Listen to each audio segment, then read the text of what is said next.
తాకట్లో ఉన్న మీ బంగారాన్ని విడిపించి ఆ రోజు ఆన్లైన్ రేటుకి కొంటాం. Sharma gold company. నమస్కారం, వెల్కమ్ టు సుమన్ టీవీ. నేను గీతాంజలి. ప్రస్తుతం మనతో పాటు శివరుద్ర సాధువు గురువు గారు ఉన్నారు. వారితో మాట్లాడదాం. గురుగారు నమస్కారం అండి. నమస్కారం అమ్మా.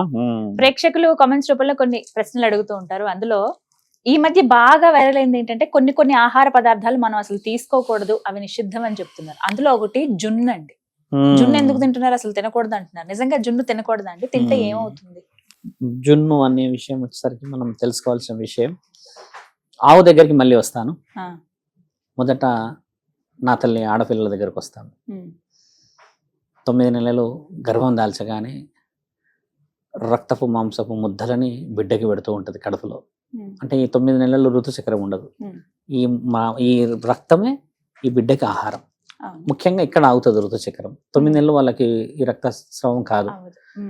అంటే మలినాలు ముఖ్యంగా అంటే proteins, multi antioxidants, trace elements, bio extracts అన్ని తల్లి రక్తం ఈ బిడ్డకి తింటాడు. 9 నెలల గర్భం దాల్చేసిన తర్వాత ప్రసవించి 12 బిడ్డకి జన్మనిస్తారు. అప్పటి వరకు ఈయన ఆహారం అంతా ఆ తల్లి రక్తమే. అందుకని తల్లి ఏమంటదంటే నీ శరీరం రక్తపు మాంసపు ముద్దలు అని తల్లి అంటది ఎక్కువ శాతంగా. ఈ తండ్రి అన్నాడు కానీ తల్లి అంటుంటది. గొడవ. అప్పుడు ఏమవుతుందంటే అమ్మ, ఈ 9 నెలల్లో ఈమెకి ఋతుచక్రం అనేది ఉండదు కదా. ఉండకపోవడం వల్ల కొన్ని ఎనర్జీస్ క్రియేట్ అవుతాయి బాడీలో. ముర్రుపాలు అంటారు, మీకు తెలుసు. కొన్ని జీడిపాలు అంటారు. అంటే ఈ తల్లి రొమ్ము నుంచి వచ్చే మొదటి పాలు, అంటే ముఖ్యంగా ఈ 15 రోజులు 21 రోజులు వెరీ పవర్ఫుల్ మిల్క్. అది అన్ని రోజుల ఎనర్జీ. అది ఒక్కోసారి పొదిగి పొదిగి పొదిగి పొదిగి పొదిగి బిడ్డకి వెళ్తే బిడ్డకి 3 నెలలకి సంబంధించిన ఎనర్జీ ఆ 21 రోజుల్లో ఇచ్చేస్తుంది. ఇప్పుడు ఆ బిడ్డ ఎనర్జీ అంతా మనం తింటున్నాం. ఆ బిడ్డ ఎనర్జీ తినే హక్కు ఎక్కడ తల్లి నీకు? ఆ జున్ను కూడా ఆ కమ్మని పాలు ఆ గేదె తాగాలి. అక్కడి నుంచి వచ్చిన ఎనర్జీ కండ పట్టాలి, బలం పట్టాలి, సౌష్టవం పౌష్టికంగా రావాలి.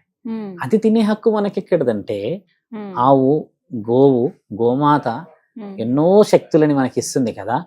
ఆ శక్తిలో ఇదొక శక్తి అని కొంతమంది చెప్పిన దాన్ని ఆ ఎనర్జీ అంతా తిని మనం బాగా అయిపోవాలి, ఆరోగ్యంగా తింటున్నారు.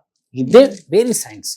ఇప్పుడు నేను మీకు అమ్మని ఎందుకు పోల్చానంటే ఈ తల్లి బాధ ఆ తల్లి బాధ ఒకటి కాదా మరి? అలా ఎలా గుంజేస్తావు పాలు? బిడ్డ తాగాల్సిన పాలు బిడ్డ బలంగా ఉండాలని దేవాది దేవతలే ఇచ్చిన వరం. మళ్ళీ ఈ ప్రెగ్నెంట్ అయిపోయి డెలివరీ అయిపోగానమ్మా డాక్టర్ అనే ఫస్ట్ వర్డ్ ఏంటంటే అమ్మ పాలు ఖచ్చితంగా పట్టించు తాగకపోయినా పట్టించు. పెద్దవాళ్ళు ఉంటారు కదా, అలా దగ్గరికి వెళ్ళేసేసి నోట్లో పెట్టేసేసి ఖచ్చితంగా అమ్మ నువ్వు ఏదో చెయ్యి, ఆ టేస్ట్ తాగిపించాను అన్నాక ఇక వాడికి అర్థమైపోయి ఓ ఈ గుండె చప్పుడు మా అమ్మదే అని ఇక మొదలు పెడతాడు. ఇంత పవిత్రమైనది, ఆయనకున్న హక్కు అది. 9 నెలలు మోసిండు, తల్లి మోసింది. 9 నెలలు గర్భంలో ప్రపంచాన్ని మొత్తం చూసిండు. అన్ని చూసిన కమ్మని అమృతమైన పాలు ఆ తల్లి నుంచి బిడ్డకే సొంతం, కానీ యజమానికి కూడా లేదు. అలాంటిది మనం ఎవరు తినేది ఆ జున్ను? ఆ చేయడం వల్ల ఏం జరుగుతుంది తెలుసా అమ్మ? మొదట మనం పాపంలో ఉంటాం. ఎలా పాపం వస్తుంది? అంత అభం శుభం తెలియని అమాయకత్వమైన ఆ గోమాత మనకి దేవతా స్వరూపమై మన కోసమే ఉంటే నోటికాడికి వచ్చిన ఆ పాలు మనం తీసుకెళ్లిపోవడం ఒక అపవిత్రత. రెండవ అపవిత్రత ఏంటంటమ్మా, గేదెలు ఎదుగుతలేవు ఇప్పట్లో. పౌష్టికత లేక, సౌష్ఠవం లేక. 9 నెలలు 10 నెలలు అంటే ఆవు 9 నెలలు ఉండదు. ఆల్మోస్ట్ అది 1.5 year 2 years ఉంటుంది దాని టర్మ్. ఆ టర్మ్ మొత్తంలో ఎంత ఎనర్జీ గ్యాదర్ చేస్తుంది కదా. ఆ ఎనర్జీ అంతా బిడ్డకు కదా అమ్మ కావాల్సింది. అయితే కొంతమంది మహానుభావులు తెలివి ఉపయోగించారు ఏంటంటే ఆ ఎనర్జీ అంతా మనకు కావాలి అని ఉపయోగించారు. వచ్చిందా మరి? అలా తిన్న వాళ్ళందరూ బాహుబలిలో ఉన్నంత కండలు వచ్చాయా? ఎవరికి రాలేదుగా. జున్ను గింతే వస్తుందమ్మా. దాంట్లో కల్పితము 90% ఉంది. ఒక పాలు, ఒక తల్లి గోమాత నుంచి వచ్చిన ఆ పొదుగులో ఎన్ని లీటర్లు ఇవ్వగలుగుతుందమ్మా? ఒక్క పొదుగు నెల రోజులు ఇస్తుందని తీసుకొస్తున్నారు మనోళ్ళు. ఓ కుండలు పట్టుకొస్తున్నారు. కల్పితం. 3 రోజులు 4 రోజులు ఆ బిడ్డకి, నెల రోజులు వచ్చినా ఆ బిడ్డకే కదా అది.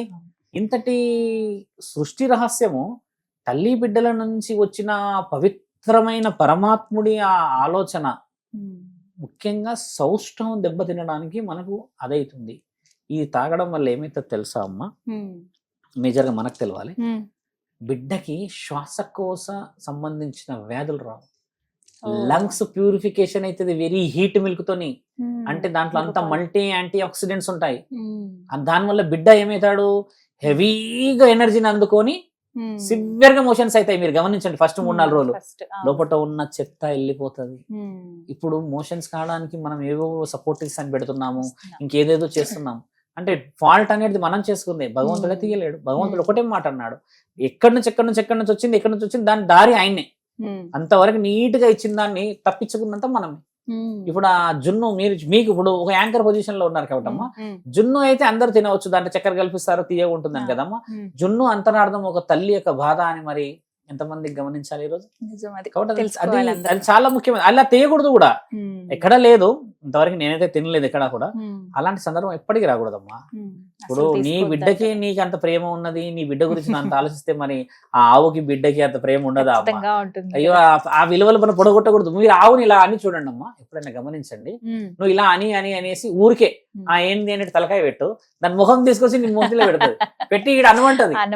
ఎంతటి ఆప్యాయత, అంతటి ఆప్యాయత అమ్మ మరి ఆ తల్లి ఆ దూడకు ఉండదు అంటారా?